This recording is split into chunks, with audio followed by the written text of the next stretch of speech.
Hello everyone.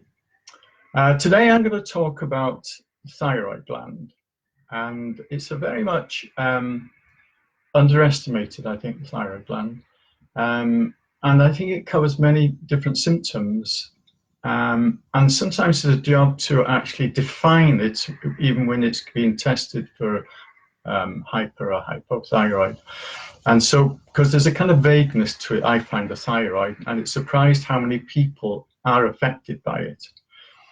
The thyroid gland is like a butterfly-shaped gland that's in the front of your neck, around the trachea and windpipe, and it secretes thyroxin, and it controls the rate of your metabolism. So an underactive thyroid is hypothyroidism, and overactive is hyperthyroidism. Of course, like all the organs, if they're stressed, it creates problems. And there's a tie-in with the adrenals. The adrenals and the thyroid are very much connected. So when there's fight or flight with the adrenals, then the thyroid is put on hold while that happens, and then problems come in there. And also the thyroid is tied around, it's in the throat chakra. So it's a lot to do with expression, not being able to express or trying too hard. It's all to do, and this is a place of power. The throat chakra is to do with the power. So there's a lot of similar themes with the chakra and with the fear of expression and things like that. And also if we bring in the meridians, the triple warmer meridian, which relates to the thyroid and the adrenals. And with the meridian, there's this particular feelings with the meridian. An underactive meridian, when the power's down there, there's a heaviness and depression. And when it's overactive, oversensitive, alert, and seeing chaos around you. So you can see those different types. The underactive thyroid, how it depresses you, and the overactive is being oversensitive, alert, and kind of, but it's all to do with that suppression at the start. So if you go to the hypothyroid, the underactive thyroid, it affects mostly women, and there's a kind of stuck feeling with it.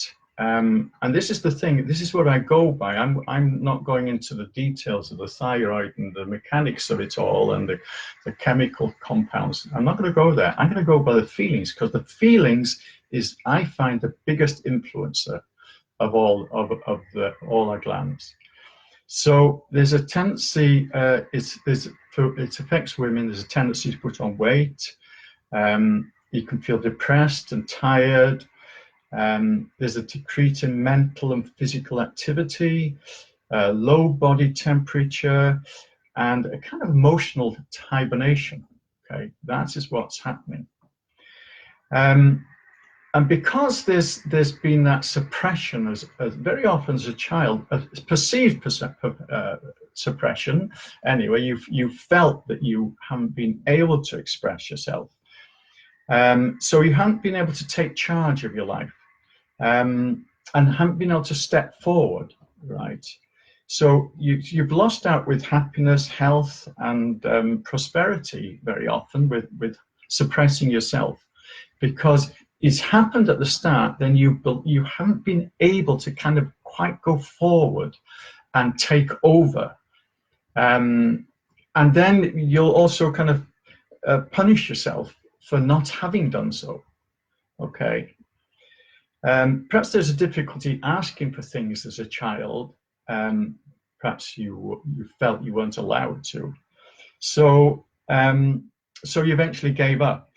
So there's a lack of movement, unexpressed frustration here.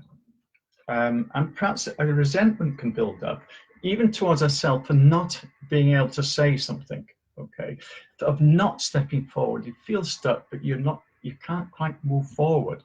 And this is very much a hypothyroid condition and feeling.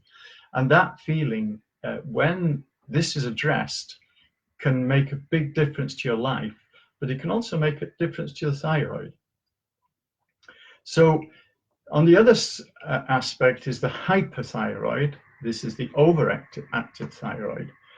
It's the same kind of theme at the start, feeling suppressed, but there's a sensitivity in the hyperactive hypothyroid child. So you're busy expanding energy outwards, resulting in increase in thyroid activity, difficulty slowing down, tendency to take over the lives of the ones you love, not prioritizing your own life. Okay.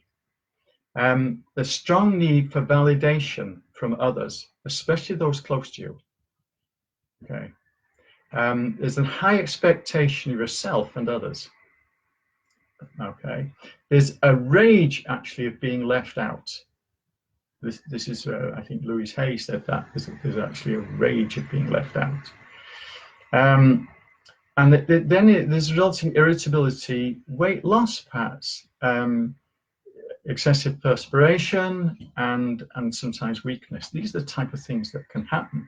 And I feel, this has kind of come to me lately, that a lot of the kind of hot flashes and hot flushes have got to do with the thyroid, because it governs the body's temperature.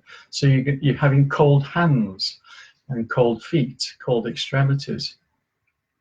I find that too, that sometimes it can fluctuate between the hyper and hypo, and that's why it's difficult when you get these blood tests and things like that they're not always accurate. It doesn't seem to just get it. It seems to, I've had someone who's had the test, everything shows fine, they're put on thyroxine, and then they feel great. Okay, so there's something wrong there in assessing it all.